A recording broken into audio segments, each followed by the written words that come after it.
पास में काफ़ी ऐसे हमारे सब्सक्राइबर हैं जो लगातार ईमेल भी करते हैं, कमेंट भी करते हैं और मुझे व्हाट्सएप पर मैसेज भी करते हैं।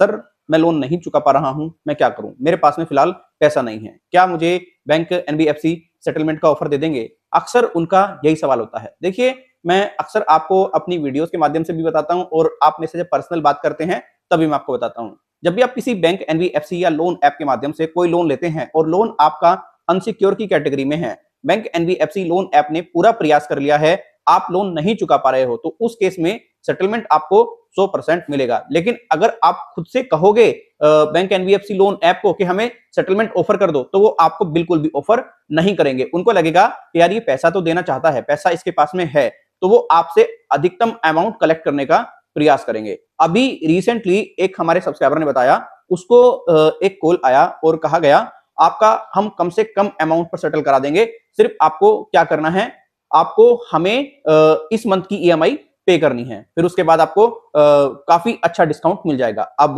सब्सक्राइबर जो थे हमारे, उन्होंने कर दी पेमेंट एक मंथ की कहीं से जुगाड़बाजी करके, फिर उसको सेटलमेंट का ऑफर नहीं दिया गया।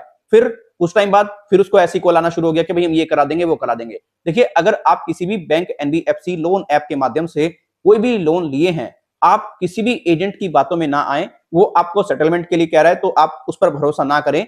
सिंपली अगर आप सेटलमेंट ही करना चाहते हैं, जिस बैंक एनबीएफसी से आपने लोन लिया है उसकी ब्रांच में जाएं, अगर वो आपको सेटलमेंट का ऑफर दें तो एक्सेप्ट करें और लिखित में एक्सेप्ट करें। अदरवाइज किसी की बातों में आकर सेटलमेंट के लिए एग्री ना हो। अगर कोई एजेंट आपको ये कह रहा है कि भाई आपका हम इतने में सेटल करा देंगे, आप ये कर लीजिए, आप वो कर लीजिए, सिंपली उसको इतना बोलो कि आप मुझे जो सेटलमेंट लेटर है वो प्रोवाइड कराओ और जिस ब्रांच का वो सेटलमेंट लेटर है जहां से आप भेज रहे हैं उसका प्रॉपर सिग्नेचर वगैरह होने चाहिए, और वहां पर जाकर के उसकी जांच करो, फिर जाकर के पेमेंट करो। अदरवाइज आप बहुत बुरे फंस सकते हो, सेटलमेंट भी नहीं होगा और आपसे पैसा भी कलेक्ट कर लिया जाएगा। अक्सर एजेंट जो क्या करते हैं, अपने पैसे को रिकवर करने के लिए आपसे उल जलूल बातें करते हैं। कोई आपको कुछ बताता है, कोई आपको कुछ बताता है, लेकिन एक्चुअल में वो सारी चीजें नहीं होती है। रिसेंटली एक मैम ने मुझे बताया, उन्होंने एक एनबीएफसी के माध्यम से लोन लिया था 7.5 लाख रुपए का, जिसका वो टाइम से भुगतान नहीं कर पाई। उसके बाद में रिकवरी एजेंट ने उनको ये ऑफर किया कि आप सेटलमेंट करा लो, सेटलमेंट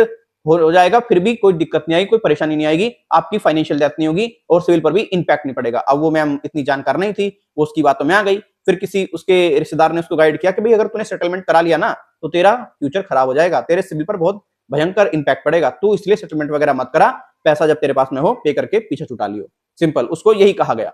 अब इनकी बातों में अगर आप आ गए तो पूरी तरीके से फंस जाएंगे। देखिए, पहले तो मैं आप लोगों से यही रिक्वेस्ट करूंगा, आप सेटलमेंट के लिए ना ही जाएं तो बेहतर है। किसी भी बैंक एनबीएफसी से जब आप लोन लेते हैं, आप सिंपली कोशिश करें उसको टाइम से चुकाने का। अगर आप ना ही चुका पा रहे हैं और पैसा है ही नहीं आपके पास में पूरी तरीके से, आगे भी आप पे नहीं कर सकते, तब आप सेटलमेंट का सोचें। अदरवाइज सेटलमेंट कराना भी पूरी तरह से फाइनेंशियल डेथ है। इसीलिए लोन सेटलमेंट कराना चाहते हैं तो सावधान रहें, अवेयर रहें। एजेंट आपको इस तरीके से भ्रमित कर सकते हैं। अगर ये वीडियो आपको अच्छा लगा है, वीडियो को लाइक करें, अच्छा नहीं लगा है वीडियो को डिसलाइक करें। कोई सुझाव है आपके पास में, ईमेल और कमेंट के जरिए जरूर दें। अगर आप हमसे पर्सनली बात करना चाहते हैं, आपका कोई एग्जैक्ट इश्यू है बहुत बड़ा, तो आप हमारे इस व्हाट्सएप नंबर पर अपनी प्रॉब्लम बताइए, टेलीफोनिकली अपॉइंटमेंट लीजिए और आपको बेहतर गाइडेंस मिल जाएगा। बट ध्यान रखें, सर्विसेज हमारी पेड हैं, ठीक है?